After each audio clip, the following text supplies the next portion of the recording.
လူမိုက်ဆိုတာဒီနေ့ခေတ်ကျတော့ရှင်းရှင်းလေးလူမိုက်ကဘယ်လိုရှာမလဲဆိုတော့ဒုတ်သုံးချောင်းရှောင်းဒုတ်ဘက်တစ်ချောင်းနံပါတ်1က80ဒုတ်တဲ့မိမလိုက်စားတာယောက်ျားလိုက်စားတာအပျော်ပါလိန်တူပဲဖြစ်ပေါ့ဒီကာမဂုဏ်ကိစ္စတွေမှာအပျော်ကျူးတာ80ဒုတ်လို့ခေါ်တယ်အဲ့ဒီလူကဂုဏ်တိတ်ခါတွေကခဏလေးနဲ့ပြည့်စည်သွားနိုင်တယ်တို့မို့ဂုဏ်တိတ်ခါတွေတက်မလာနိုင်ဘူးအမွှေးတောင်မပြောင်းဘူးဆိုတာအဲ့လိုမျိုးဖြစ်တတ်တယ်အာကိုကောင်မောင်တို့ရဒီဒေတာဝိညာဉ်တကယ်ကိုအာကိုအားထားယူတတ်တဲ့သူဟာကိုကောင်တို့ရဇလန်းရှုပ်တယ်ပြတော့ခဏလေးနဲ့ထိုးကြပါလူတယောက်ကိုအမွှေးတောင်မပြောင်းတကယ်ဒီဂုဏ်တိတ်ခါကိုဖြစ်စည်းနိုင်တာဟာအဲ့ဒီတော့ယောက်ျားပဲဖြစ်ဖြစ်မိန်းမပဲဖြစ်ဖြစ်နော်အပျော်ကျူးတာတွေပေါ့ဗျာဒါကြီးကိုကောင်နေနော်အဲ့တော့တတိထားမှာလူတွေအပျော်ကျူးနိုင်တဲ့ဝိညာဉ်တွေပတ်သက်မရှာနဲ့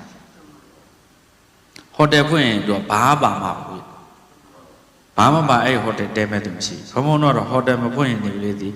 လူတွေကိုဘားတွေကလပ်တွေနဲ့ဆွဲပြီးတော့အပျော်ကျူးကျင်တဲ့စိတ်နဲ့ငွေရှာတာတော့မကောင်းဘူးခေါင်းသာသာပဲရှိပါနော်အဲ့တော့အဲ့ဒီလိုနီးလန်းနေရင်ပတ်သက်မရှာပါနဲ့နည်းနည်းရတာအရေးကြီးတန်ရှင်းဖို့အရေးကြီးတယ်နောက်ကျောလုံးနေဖို့အရေးကြီးပါလားဟုတ်တယ်မလားကိုကြောင့်သူများမထိုက်တဲ့အခုလိုခက်ပြက်တဲ့အချိန်မှာနော်တန်းမြင်ပြက်လေစီးပွားတက်လေစီးပွားရှာလို့လွယ်ပါတယ်တို့တော့တမ္မာအာတိဝါနဲ့စီးပွားရှာဖို့တော့ခက်တယ်နောက်ဆက်မတင်ဖို့အရေးကြီးပါတယ်ဒါကြောင့်အဲ့ဒီတော့အပျော်ပါကျူးတဲ့လူတွေအပျော်ပါတွေနဲ့ကလပ်တွေဘားတွေတခါကြီးပတ်စံလွယ်ရတယ်ရန်ကုန်မှာကျဲတဲ့နေရာတော့ကလပ်တွေဘားတွေဆိုစီလို့ပတ်စံမရှိဘူးလို့ညီးနေကြတယ်အဲ့ဒီမှာဘလို့သုံးနေတယ်မသိဟန်ကနေဝင်သွားရင်တခါကြီးနေသုံး350တရား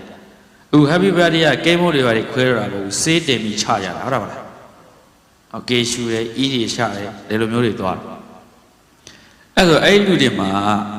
ပမာရလို့ခေါ်တဲ့မီလီယံမှုတွေအာကြီးသွားတယ်ဒါ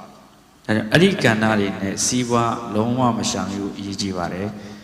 အဲ့ဒီကဏ္ဍဟာကိုယ်တိုင်ဖြစ်စေသို့မဟုတ်သူတစ်ပါးတွေပါဖြစ်စေပျက်စီးစေတတ်တယ်ကိုယ်တိုင်လည်းဒီ80တုပ်လို့ခေါ်တဲ့အပျော်ပါကျူးတာနဲ့ပတ်သက်ပြီးတော့ရှောင်ကျဉ်ရမယ်မိမမြူနဲ့လို့လည်းမပြောဘူးရည်သားမထားလို့လည်းမပြောဘူးကာမဂုဏ်မခံသားနဲ့လို့လည်းမပြောဘူးလူတိုင်းမှာဒီဆန္ဒရှိနော်အဲ့ဒီဆန္ဒကိုအတိုင်းအတာနဲ့ထားရတယ် limitation ထားရတယ်နော်အဲ့နဲ့ပဲမှာ extend ဆွဲလုပ်လိုက်ရင်သူ့နဲ့ပဲမကျင်းတော့ဘူးမန္တတုစัจ जा မင်းကြီးကကျွင်းကြီးလေးကျွန်းလို့အုပ်ချော်တယ်ကျွင်းကြီးလေးကျွန်းကကြိုက်တဲ့သူမရတော့လို့ရတယ်အဲ့ဒါလောက်ဒီသူရဲ့ဩဇာအာဏာကြီးတယ်ကျွင်းကြီးလေးကျွန်းလုံးကအမျိုးသမီးတွေချောလာတွေသူသဘောကျတယ်ဆိုကောက်တာပဲအဲ့ဒါအားမရအောင်နတ်ပြည်တိတက်ပျော်ပါတယ်ဖះအလောင်းတော့